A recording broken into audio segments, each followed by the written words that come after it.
order to. Huh? I order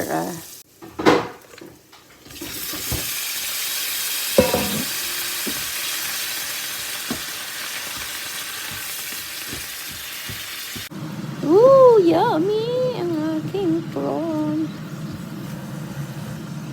Garlic prawn with Sprite.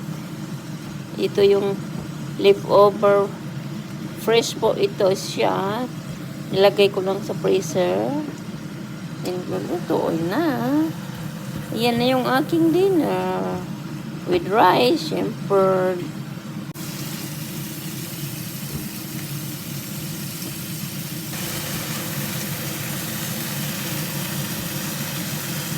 Iba talaga yung amoy ng prawns. Mabaho siya.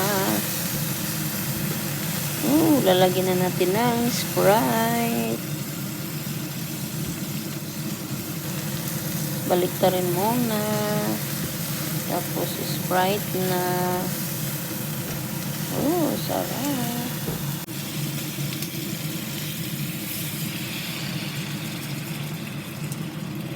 Ano?